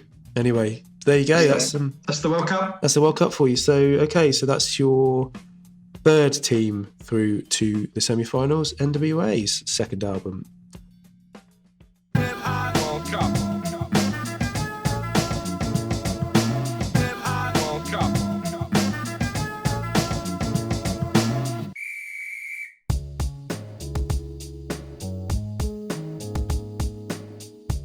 Right, so we come to the final match in round 1. So it's just a formality, but we need to get to our virtual 2-pack to draw the balls out. So what have we got left, Steve? Over to you. Right, so out of the hat, it's OG Original Gangster, Ice-T versus De La Soul. Another East v West. East versus West. That's a clean sweep. Unbelievable. Okay. What are the chances? Well, is it 1 in 8? Okay, that's probably not right either. But so Steve, you're up first on this one. Let's have your thoughts. Yeah, so I think probably of all the albums in this World Cup, these are the 2 albums that I am definitely less familiar with, and I just kind of. In summary, De La Soul is Dead is an album that I just never really got into. I listened to it a few times, I just didn't kind of appreciate it, I think. And then Ice-T's album, I've only listened to for this World Cup, and I think I messaged you both to say, actually, are you both going to vote for this? Because it's actually really good. And it is surprisingly good. So I'll talk a bit more about it first. And I think it kind of feels like it's like that classic early 90s production. It's just like solidly solidly well produced, like nothing fancy or nothing like overly funky or, it's certainly not, a masterpiece, but it's just good, solid production. And actually Ice-T, I think, is a really good rapper. And I think maybe because he was like on MTV Raps as like the host and stuff, I probably like discounted him as being like any good. I just thought he was like some sort of mainstream, I don't know, what's it. But this is like his 4th album. And although it's like quite a long album, I always say I like an album that kind of plays well as a long player. And I love listening to this all the way through. And although Low End Theory is great, Larry, you said you'd like this that next week. I think this would be the album that I would listen to next week because it's really kind of like caught my attention. So many great tracks on it, like My Contract, My Nova Matter, OG, Midnight, even though it's like a little bit kind of rockier as a track, it's really good. And I really, really, really like Pulse of the Rhyme. Yeah. I think he raps so hard on that. It really comes off really, really well. That's definitely been like I'm really pleased I found that track. And a great little sample on it as well. This World Cup. So I love it. Yeah. I do love it. So I think that's a really good album. And then the De La Soul is Dead album. I really like Principle, and I think it is a good album, but I try to like think why this doesn't kind of like, I don't know, resonate with me a bit more. And it obviously sounds completely different from 3 Feet High and Rising, and it definitely grows on me. And they were obviously looking for a different sound, but I kind of think they should just stuck with that 3 Feet sound. It's just hard work. And I like albums that make you listen over and over again to try and get into them, and then you kind of grow to appreciate them. But it just doesn't, there's just like the skits and those kind of like, I don't know, they're part skit, part song. They just don't work for me. I think they should just stick to what they do best. And the tracks that I do like, but I don't love them. And I think there's probably only a couple of tracks on there that are kind of okay. Like a roller skating jam these Saturdays. I think that's just because it's feel good, isn't it? It's funky, feel good. And I like the Fanatic of the B Word. That's got Black Sheep on, which it's maybe why I like it. So I think a good but underwhelming album. Okay, yep. That's some valid points there, Steve. Larry, what are your thoughts on this one? Yeah, I mean, this is going to be an uncharacteristically brief round for me, I think. To be honest, I'll start with Ice-T. I've never been a huge fan of him. Outside of some standout tracks, very few of which are on this album. I definitely like The Iceberg a lot more. That's my album of his that I like. This is kind of not really relevant, to be honest, but it's just my personal opinion. I always kind of associate him with like people we knew at school who only liked rap music when it was trendy to be into rap music. And they liked Ice-T because he was like the hard kind of rapper who rapped about guns and stuff like that. I always associate that it's just like these sort of cartoonishly violent raps. And I just don't really rate him as a rapper at all. He's got quite a good voice, but don't like his style. Got a weird, he doesn't project very well. He kind of almost just talks the lyrics or sort of murmurs them out, really. Apart from on some, not every track, but I think like the title track here has a pretty memorable beat. But I mainly know that piece of music because it was used for the radio version of Fist of Fun, the Leon Herring show. I don't know if you were kind of aware of that, but that's where I knew that from. So just not an album I kind of have any desire to listen to again, really. I don't have any. I sort of have a memory of it coming out and listening to it with you, Danny. I think that I just never had it. Don't really like it. Yeah. Moving on to De La Soul is Dead. Again, never been the biggest fan of them particularly, and if anything, I kind of prefer their later stuff like Stakes is High, The Grind Day, and some of the artificial intelligence stuff. I didn't have this album at the time. I don't have it in my collection now. Don't have any attachment to it whatsoever. And so just listening to it kind of completely free of any personal bias, there's just nothing in there that interests me, really. The beats I find really dull for the most part, just too sparse. On the whole, I think they're good MCs, but they just don't shine on this album at all. I much prefer the first album. I can see why people were disappointed in this after 3 Feet High and Rising. And yeah, I of all the albums we're looking at this week, I can just see myself never wanting to listen to this one again, really. I think the only track that stands out is Roller Skating Jam. But that's mainly because of like the intro, like that Soul Soul sample that's only there for like 10 seconds at the beginning. Yeah, just gutted that these two albums kind of against each other in the first round, really, because I'd like to see them both like taking an early bath, really. Yeah. It's an odd kind of matchup, isn't it? To have these both in here. Obviously, people voted for them to get them in. I don't really understand why they're in. It's probably my fault.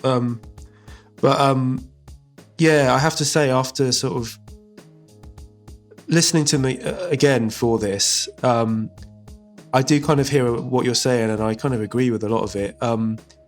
What's happened here, I think, is that I've got a memory of these albums and having them on cassette back in 91 and loving them and just listening to them obsessively, just really liking them, and then kind of just assuming that that's how I still felt about them. And then, you know, you listen to them more and more, and you kind of hear the tracks you like, and you still assume they're good. And I actually sat down and listened to them critically this week, and they're not as good as I thought they were. They honestly aren't. I think De La Soul Is Dead suffers from the same thing that 3 Feet High and Rising suffers from, is that there are too many skits. It's too fragmented, too bitty. Yeah. It's too hard work to get to the good stuff. It's like a mango, you know, you have to peel it and get the stone out. But once you get there, there's some really good sweet stuff. But it's just too much like hard work to get to it. So yeah, I totally agree with you. I was like, they kept coming up with skits, like what's the one where they do the house song, Kicked Out of the House? It's like, yeah, all right, funny, all that sort of stuff, but it doesn't help the flow of the album. It just keeps stopping. But on the flip side, the strong songs on here really do kind of lift it, and I think that's what's made it stick in my head for all this time as an album that I love. For instance, yeah, Saturdays is the classic track on here. The Ring Ring Ring, obviously another single of theirs, massive single, which is just so infectious and such a great sample. The What Not sample just absolutely elevates that track. Absolutely love it. And probably one of the best songs on it is Millie Pulled a Pistol on Santa, which tells a really, really good story. And I always loved that one. It was just so different, and to talk about sort of like child abuse and such a dark subject. I hadn't heard anything like that from De La Soul at the time, and I was really impressed by it. Oodles of O's I love as well. I think that's a really cool intro to the album. Love the beat. I love that sort of bass sample. But yeah, just listen to it. And I think the other thing was, when I first had it, I had a cassette, and a lot of the tracks were missing off that, because obviously they've got to edit it down to a certain length for the cassette. And so I've since bought it on CD, and there's all these skits and all these extra tracks that they cut from the cassette. And I'm like, do you know what? They were cut for a reason. I mean, they're awful. And they Kicked Out the House was one of them. They are awful. Yeah. So I think I've just been tricked by the format.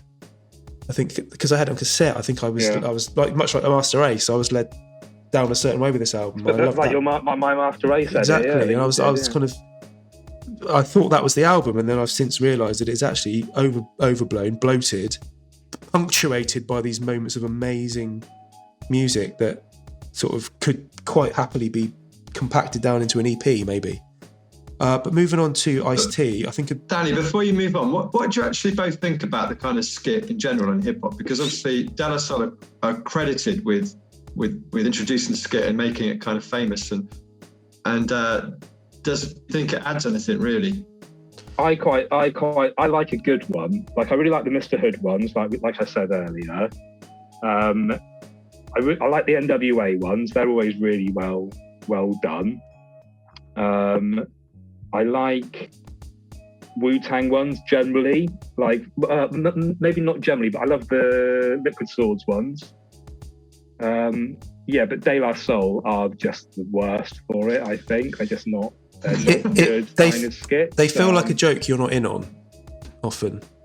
Yeah. And that's what I don't like about them. Yeah, that's a really good observation, actually.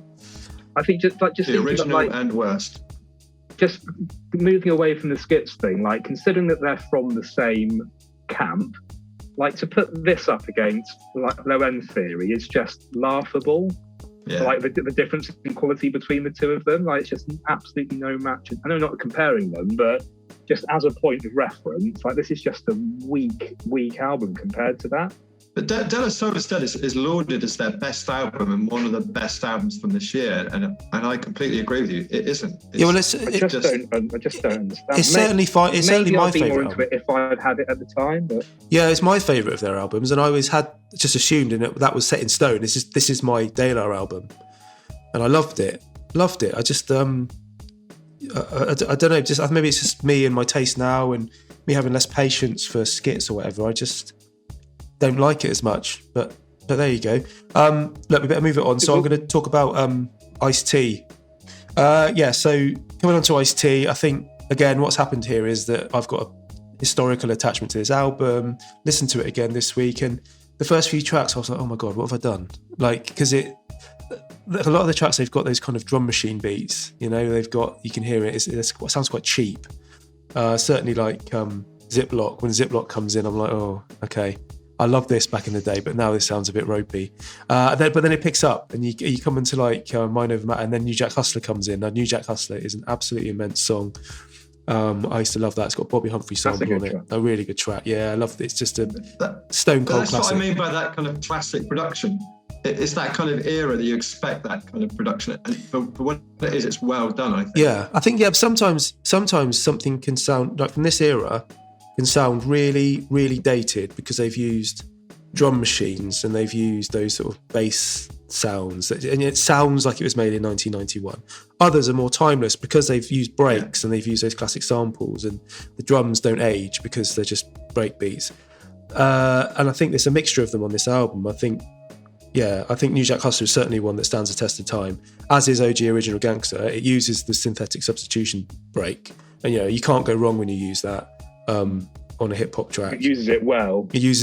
Exactly. And OG Original Gangster is one of my favourite tracks from this year, and I love that so much. But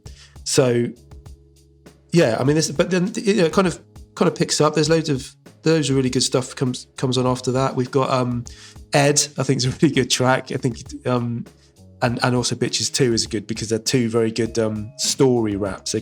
Ice-T's really good at telling story raps. Certainly, from On the Iceberg, the title track On the Iceberg, he tells the stories there. Yeah. Like those stories just stick in your head. And like Ed and Bitches 2 are two really good ones. Standouts, as I say, OG, New Jack Hustler. Flyby is kind of like one of those really old school sounding tracks, like with a really kind of generic beat that just sounds like it was made in 1991. But then, something like Fried Chicken, it's one of those, the lyrics for Fried Chicken are one of those I recite in my head sometimes. I just have it in my head sometimes. So it's a bit of a mixed bag, this album. It's got some real good highs, but some real low lows for me. And I'm not sure how it got in over some of the ones that were in our honourable mentions section, which we'll talk about later. So all in all, not a particularly great matchup, to be honest with you. And I actually, to the point where I find it hard to know what I'm going to vote for. So I'm going to defer, and I'm going to go back to Steve so you can vote first, because I need to have a little bit of a think and a cry. Yeah, easy one for me, Original Gangster. Yeah, I mean, I'm going to go with the Tru-Skore system here. Both of them rank, less than 3 on the scale, but the one that kind of comes low. The one that comes out on top is Ice-T. De La Soul is the lowest ranked album of the week. Okay. Yeah. Well, in that case, I think I'm going to go for Ice-T as well. I think I surprised myself with that because I always thought that De La Soul was one of my favourite albums from this year, but I think having listened to it again, it just kind of annoyed me more than anything. So yeah, I'm going to go for Ice-T as well. So that's a 3-0 Clean sweep for Ice-T. Well done, Tracy. Ice Tracy. Tracy Marrow. Ice Tracy Marrow. Nice. So there we go. That's our semi-final lineup complete. We've got Ice-T's OG Original Gangster, unbelievably. We have NWA's Ethel Zagin, Ice Cube's Death Certificate, and Del the Funkee Homosapiens. I wish my brother George was here. Join us in a bit. Semi-final. Semi-final. Who's that going to be? World Cup. Semi-final. World Cup. World Cup. Okay, you join us here pitch side. We're about to have the draw for the semi-finals of the Hip Hop World Cup 1991. It's been an absolutely phenomenal contest so far. Some massive albums going out, huge shocks. So we're still kind of reeling from them, to be honest with you. Emotions running high. Fellas, what we thinking? So just to be completely clear, we're pitch side, ready for the next match to begin, and yet the draw to decide which teams are playing is yet to take. No. The draw is being made pitch side. Right. So the teams are all in the changing rooms, getting ready to. And then when they know, they come out. They'll come out. Yeah. The teams are wrapped. Yeah, and they're all played at the same stadium. Yeah. Yeah. Okay. So, over to you, Steve, and your virtual 2-pack for match 1 in the semi-finals. Well, it's absolute drama over here, Danny. You're not going to believe this, but something incredible has happened. 2-pack has been gunned down. Wow. Hologram of 2-pack has been gunned down. With virtual bullets. With virtual bullets. Virtual Biggie Smalls. I think it may be a kind of West Coast thing because as we know, it's all West Coast albums in the semi-finals. So, well, that's absolutely tragic. Luckily, though, it looks like you've got somebody there with you to replace. Is that Ian Wright? I can see next to you there. Ex-Arsenal striker. Right, but because this is a hologram machine, I can load up other dead rappers. So if I've got a kind of a few different discs here that I can kind of slot in this. I've got Guru, Nate Dogg, Big Pun, Jay Dilla, or Big Bang Hank. Oh, let's go for Big Bang Hank. Big Hank, definitely. Could you just let Ian Wright's just behind you though? You might just sort of let him know when he's not needed. I don't think I can. He might shout at me. Okay. He will want his fee. If I know Ian Wright. Yeah. Like I think I do. Classic righty. Well, we'll sort that out later. Just tell him to go and get a coffee, and we'll talk to him in a minute. You better crack on with the draw, though, Steve. Okay, right. Okay, so first out the hat is Ice-T. Oh, okay. Original Gangster.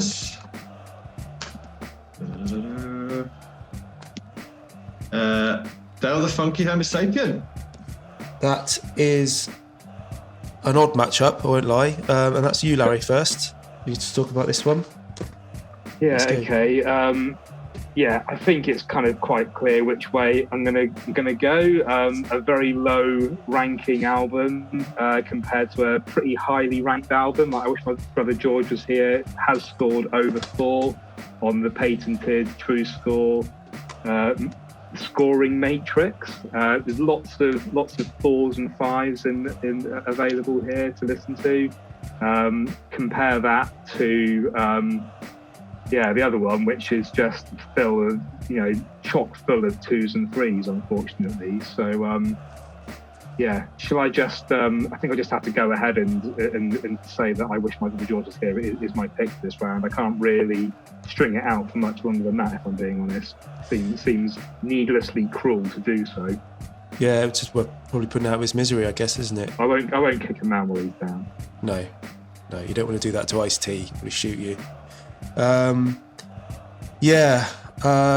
Look, my feelings on this matchup are pretty clear on these albums. You've got a stone cold top tenner for me in Del versus an album that I liked a lot less than I thought I did in Ice-T. So Yeah, I think. Look, I'm not going to string it out either because I think it's pretty obvious what I'm going to go for. So yeah, Dell gets my vote in this match. So Steve, it's down to you. Is it going to be a consolation goal for Ice-T? Well, I think we've got the album that you would give to somebody to get them into hip hop, and then you've got the album that somebody might buy if they thought they liked hip hop but didn't have a clue about it. So I do. They might listen to that one and never want to listen to hip hop again, based on that, really. I don't know. I think I probably liked this Ice-T album more than you two did, but maybe because I don't know. I've given him a kind of clean slate or something. He is a complete legend as well, Ice-T. That's I won't kind of begrudge him that. Yeah. He is the original gangster. Yeah. And people use that phrase now to describe basically anything. And he invented it. But it's made its way into sort of the common vernacular, hasn't it, OG? Yeah. One of many achievements in his storied career. I think this is classic Ice-T. I think it's just 1991 production, maybe pre-91 production, and also it is good rapping, but it isn't a patch on I Wish My Brother George Was Here, which is great rapping and a great funky album. So it's a thrashing, isn't it? It is. It's a 3-0. Can I just quickly get your thoughts on Pissing on Your Steps, which I meant to talk about earlier, and I don't think I did. Oh, I love it. I love that. He really does not like Vanilla Ice and MC Hammer, does he? Let's. You know what? I have to confess something. I never really realised that it was about the dance steps that he was pissing on. Yeah. I didn't really get that until sort of quite recently. I thought it's a weird thing that's how you would disrespect someone by pissing on their actual steps. Yeah, I thought. But that's a brilliant track. Love it. The beat and the lyrics and the subject matter just all marry into one amazing track. So I just had to mention that because I didn't talk about it earlier. Right, okay, let's move on to semi-final number 2, Steve, and whoever it was you had over there. Oh, Big Bang Hank. Big Bang Hank, yeah. Right, yeah. So it's Ice Cube, Death Certificate. Okay. Against, well, NWA. Oh, it happened. For Zagging. It happened. The one thing we didn't want to happen, to quote for our side. Yeah. Oh, Hank, how could you do that? Hank doesn't know what he's done. That's why he's virtually skulking out of the studio. Look, he knows what he's done. He's gone. He's gone. You're gonna have to load up. You're gonna have to load up another cartridge because you're gonna have to find somebody else. Is Ian Wright still there? Danny, I did actually want Eazy-E because it would have been really relevant for the shit, but Sepp Blatter wouldn't allow it. Apparently, there's a communist. Oh, okay. Yeah, not enough brown envelopes paid. Okay. So the second semi-final, Ice Cube versus NWA. I'm not going to lie to you. I'm a bit scared about talking about this one, but I'm going to have to. I'm up first. So yeah, the clash of the ex-bandmates. I mean, it's pretty. I know it's a foregone conclusion with me because I've nailed my colours to the mast. And NWA is my favourite hip hop album of all time, and Death Certificate's probably my third favourite of all time. But I do think there's a kind of an equal amount of vitriol and energy and anger in both of these albums, and I think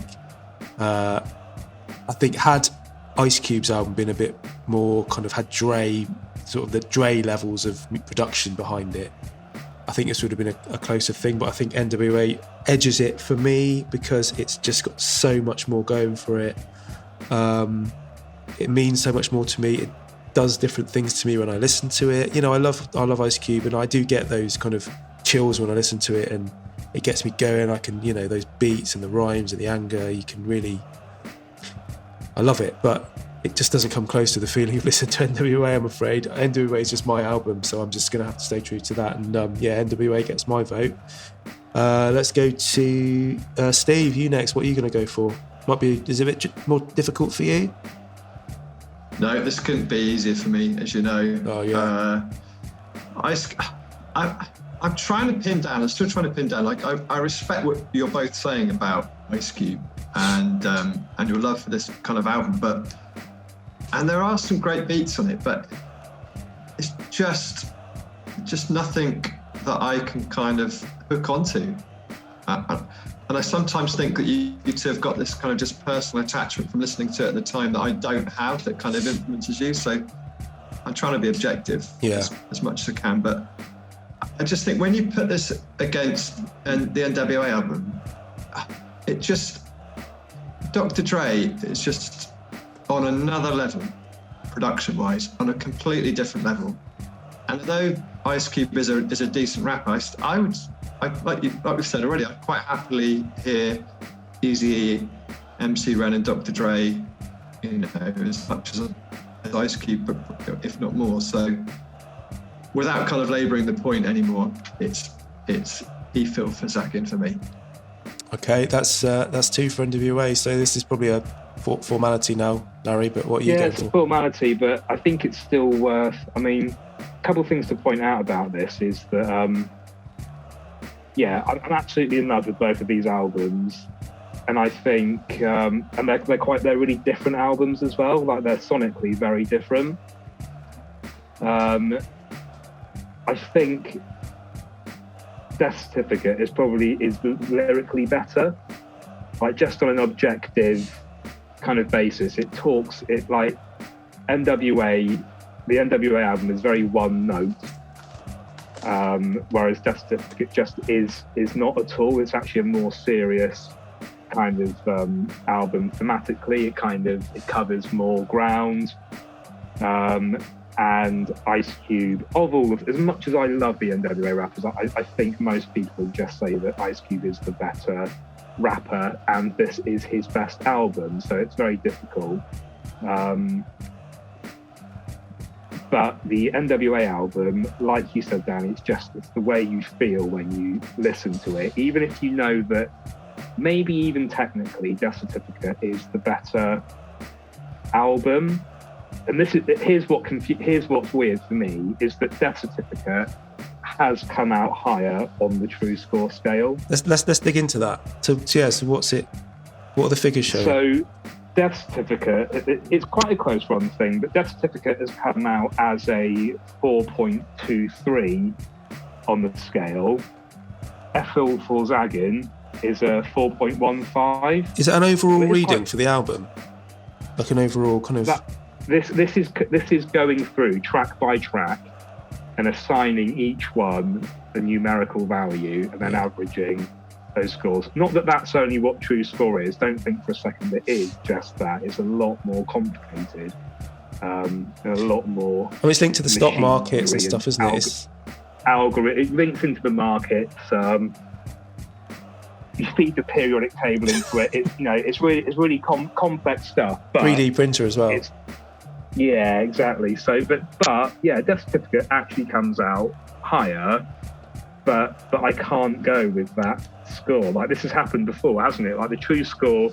Controversial, Larry. It's very controversial. I can't remember what else it came out as, but the thing is, Tru-Score, it's an unfeeling machine.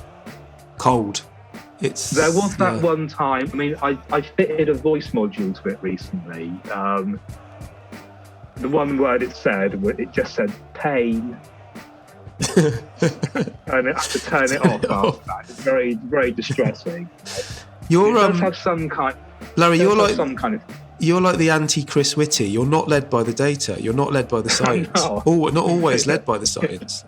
But I do take it into account, but it's only there as guidance. Yeah. It's like they say in government that advisors advise, ministers decide, and that's kind of how I use the Tru-Score system. I hope you use Real Rank in the same way. Oh, absolutely, they're just guidelines. You got to go. When it brings up a result like this, it does make you.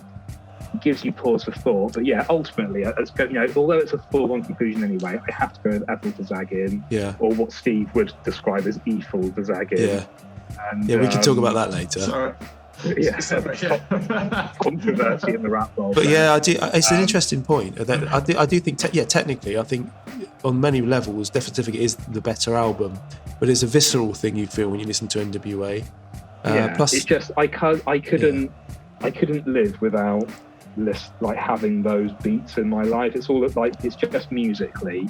I love the Ice Cube album, but just musically, it is a source of intrigue for me. It's like the template to learn about how to put intricate hip hop music together in a way that I could never dream of kind of doing. Yeah.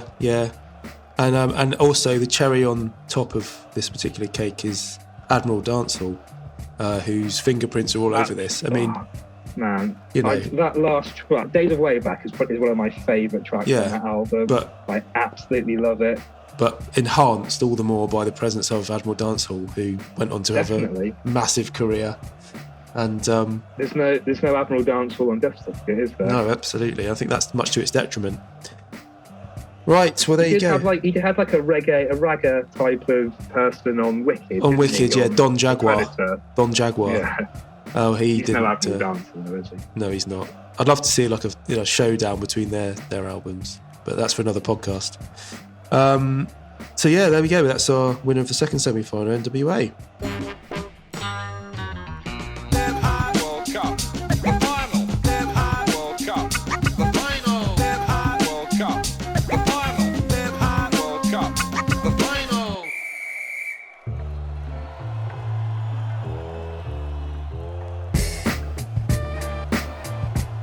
Okay, you join us here pitch side again at Wembley for the final of the Hip Hop World Cup 1991.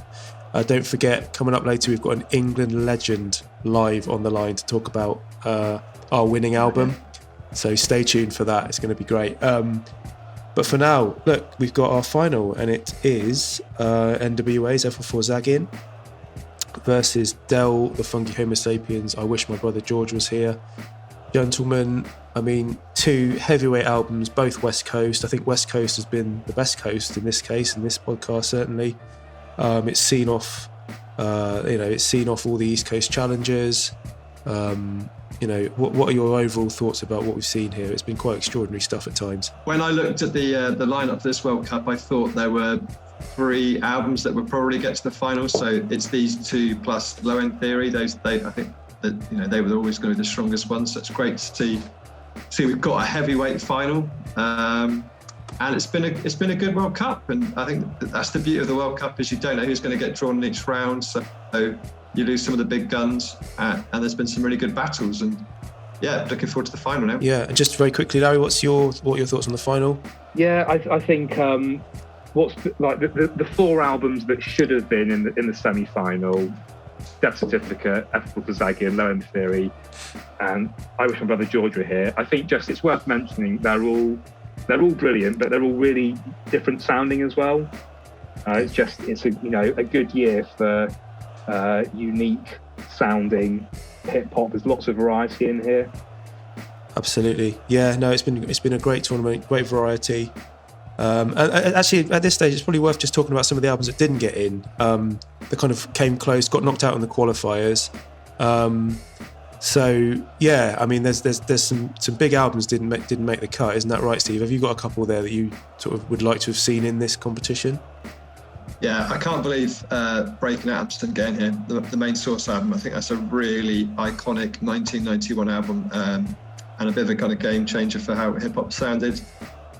Gangster seem to miss out every year, but we're talking about like one of the greatest producers of all time, and we can't seem to get his albums into the kind of hip hop World Cup finals. And I've got to mention it just because it's Tupac, but Tupacalypse Now, even though it's his worst album and it's not even a great album, I'm still going to give it an honorary mention. You will keep banging on that Two-pack drum, won't you, until you get one in? What's he got left? He's got 96. All Eyes on Me. All Eyes on Me. It's got a shout. It's in with a shout. I reckon that might get in. It might squeak in. In 96, yeah. If it doesn't get in 96, there's something wrong with the world. But we shall see. Larry, what were there any on your sort of didn't make it list? Yeah. I mean, now that we've been through the process, and I mean, it was always a bit of a head scratcher for me how Apocalypse 91 didn't get into this. But even now that we've been through it and fucking Ice-T and De La Soul got in above that, it's just like, it kind of, it calls into question the validity of the whole enterprise, to be honest, and that wasn't in there. I love that album. It's kind of, it's not quite as good as the first, as kind of, you know, Fear of a Black Planet and Nation of Billions, but it's still a brilliant album. It's like their last great album. Apart from that, there's probably not really anything that I'm that gutted about not being in there. So yeah, that's really my only one is Public Enemy. That really should have been in there. Yeah. All right. Yeah. Listen, I'm going to keep this brief. But yeah, Public Enemy. Having seen some of the ones that did get in, I think it's criminal it didn't get in. I wish I'd have voted for it now. I think I went with heart rather than head on a lot of it, and I put Ice-T in. I think Public Enemy is better than Ice-T. I think Gangster, I think that should have been in the expense of a couple of the others as well. I wish I'd have kind of put that up there. I don't know what it is about Gangster. When I come to actually evaluating it and working out whether I want it to go in my top 10 that we do, in order to work it out, just something about it just holds me back. And I think it's Guru. I'm not sure, but it's just his rapping style, or rest God rest his soul. But there's something about it. But I have the big one for me from 1991, and I know you two have absolutely no idea why I love this album so much, but I'm going to say it anyway. It's my guilty pleasure, second to none. DJ Quick production. I absolutely adore this album. I was obsessed with it back in the day. I'm still obsessed with it now. It sounds as good now as it did, back in the day. West Coast, Funkee. I absolutely love Second to None album, but I totally understand. I'm ploughing a lone furrow with that one because it's. I think I would have, if I knew the album, I'm sure I would love it as well. But I've never bothered to kind of get into it. But I can very easily imagine that it's better than Ice-T. Yeah, 100%. Yeah, I think you'd love it if you'd have been into it. And probably Black Sheep as well. Yeah, absolutely. So yeah, Second to None is my big one. Terminator X and the Valley of the Jeep Beats. I also give a shout out for that because the first half of that album is absolutely dynamite, but unfortunately it tails off in the second half, which is why I couldn't quite. I'm quite happy for it not to be in here. And also the UMC's Fruits of Nature, and Not Even Nature's first album, Cypress Hill's first album, Third Base, second album. Love all of those, but not quite enough to have considered them for this. Cool. Right, okay, so let's move on to the final, which is NWA versus Del the Funkee Homosapien, an all West Coast affair. And Steve, you're up first on this one. What are your thoughts on this matchup? This is going to be a bit tougher.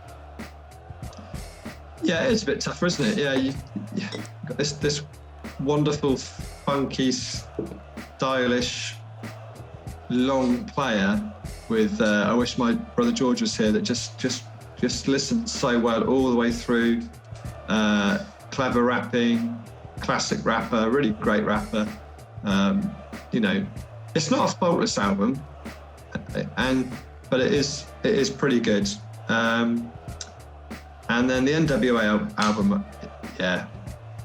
I think I'm going to just go out and say it now. It is on a different level because you got Dr. Dre on there who just lifts everybody and anybody that he works with. There are some annoying bits on there, but I still like listening from the beginning to the end. It's not like necessarily like a guilty pleasure where you think, this is an album that's got some dodgy content on there that you shouldn't be listening to. It's NWA at the end of the day. It's got such kind of cultural significance. And, you know what you're going to get, don't you? Yeah, exactly. You know what you're going to get. You shouldn't feel guilty about it. You just enjoy it, and I always enjoy listening to this album. It's brilliant, and it's going to get my vote. Cool. So that's one for that album. Larry, what are you saying? What are you going for in this? I think just to kind of, I'd like to refer to the true scores here. You've got to. Just because they have come out like very close, and like Ethel for Zaggin is a 4.15, and it's unfortunate for it because it's being dragged down by the two tracks on Ethel for Zaggin, like I'd Rather F You and Automobile, which are kind of like 3.5s, 3s. Everything else is a kind of 4 or a 5. And then I Wish Mother George was here. That has come out as a, where are we? 4.9 compared to 4.15. So there's not much in it at all. Did you apply any specific modelling to the software before you punched these albums just, in? Economic data. Yeah. Historical kind of stuff. Yeah. It's a plug-in, wasn't it? Fed it, like put some prune juice in it as well, just to kind of get it like to move the parts through, get it nice and lubricated. But so yeah, they're actually they're a lot closer than I would have kind of given them credit for. Yeah. And yeah, it really kind of it upsets me to have to. I don't think I Wish Brother George was here really should be in the final. I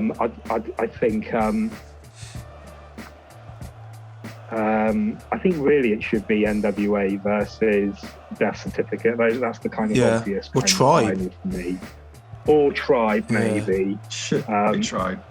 It's just the way the balls come out of the bag, you know. It's just it is, and I think ultimately I'm always given the choice. I'm always drawn to harder, more kind of serious, weighty stuff. Yeah. And that's why on this occasion, I think it's obvious that I'm going to go for Funkee anyway, but yeah, I don't like having to say no to Del on this occasion. It's a brilliant album. I love it. I'd happily listen to them both. Yeah. But you've got to take a desert island disc kind of approach to this, I think. Yeah. Like if you had to only pick one to listen to for the rest of your life, it's got to be NWA. Just it's so musically great. It's a very satisfying album. Yeah, absolutely. Yeah, just more complex, more to it. Yeah. So what do I think about this final? I mean, it's I think in an ideal world you would have had NWA versus Tribe in here. It would have been a good old East versus West battle in the final. But it is what it is. Del's found his way through. I will say, as much as I've said that NWA is my favourite album of all time, I do think Del is a more cohesive album. I think it's tighter. I think it's got a better flow to it. The sequencing is probably a bit better. It's not broken up by some of those skitty type tracks, that NWA indulged themselves in. And also Del inspires some of the same feelings in me when I listen to it than NWA does. Not to the same level, not to the same intensity, but like earlier I was walking around, doing stuff around the house. I had Del on and I was like, it was giving me those chills. Like, I love that bit. I love the way he phrases that and the beat when it comes in, and just brings back all these memories of listening to it back in the day. So it does give me that same feeling of excitement, which is what I'm looking for, But I think at the end of the day, it's no surprise to anyone that NWA is my album. It's my favourite hip hop album of all time, and as strong as they both are, I do think that I would have to vote for NWA in this instance, just because of what it means to me and how obsessed we've been by it, Larry, over the last God knows how many years. Yeah. So. Who would have won this competition in if 100 random hip hop fans who like golden age stuff? I don't think Ethel Zaggin would have come anywhere near. Oh, Tribe, 100%. I wonder who would have won. Yeah. Tribe. Do you think? Yeah, 100%. I would have said Death Certificate personally. I don't think that's held up in as high esteem as Tribe. I think I think Tribe appeals to people outside of the core hardcore hip hop fans as well. I think there's a sort of a more niche fan base for Death Certificate. I personally believe that, but I think hands down Tribe. Yeah, Low End Theory is more accessible. The Death Certificate way more accessible. Yeah, absolutely. So there are lots of good albums this year. Oh, brilliant! I mean, as I say, it's my favourite year of the golden era. There's so many great albums. The four in my top 10: NWA, Del, Tribe, and the other one was Ice Cube. Such a strong year. So I really enjoyed doing this one actually, and I think it was a worthy winner in the end. I'm really happy about it. But I think there's somebody else who might be happy about the winner, who we're going to go over to now live. Genuinely, really excited about this to have him on the line. England legend, ex-England and Tottenham midfielder, Paul Gaza Gascoigne, joining us live on the line. Paul, look, I know we haven't got much time. There's so much I want to ask you about. You're an absolute hero of mine. So cast your mind back, Italia 90. You're out there on the pitch. You just sort of learned you weren't going to be playing in the final. Tears in your eyes. Gary Lineker's telling Bobby Robson to have a word with you, etc., etc. Had you known that just a year later we would have had such a strong year of hip hop, and I know you're a big hip hop fan, do you think it would have softened the blows slightly? Do you think you might not have been quite so upset about not being able to play in the World Cup final? Or do you think you would have felt the same way anyway? What are your thoughts on that, Paul? Paul? You there, Paul? Gaza? I know, is he gone? I was made promises about this phone line that have not been kept. I'm going to have to sort that out for the next one. I'm gutted about that because I was so excited. He's been on the line for the whole 2 hours we've been on. Was he calling from a pub? Well, he said something about he was going out with a fishing rod and a bit of chicken for somebody he knows. I'm really gutted about that. 2 episodes in a row. Even if it gives him some insight, because he's been known to rap himself, hasn't he? Like he's on had that fog on the Tyne. Yeah, exactly. Occasionally, and on that open top bus with a pair of plastic tits on. Yeah. Around that sort of era. That's a real shame. There was loads of stuff I wanted to ask him about. Never mind. All right. Well, I'm sure he would have. Maybe next time. Yeah, I'm sure he would have shared our excitement about NWA winning and shared some tales with us. Never mind. Okay, maybe next time. Look, that's it then. So our winner is NWA's FL4 Zagin. Look, if you agree with us or disagree with us with our winner, or you just want to share your thoughts on 90s hip hop in general, then hit us up on Twitter and Instagram at Hip Hop World Cup. But for now, thank you for listening, and until the next episode, we're ghosts like Patrick Swayze.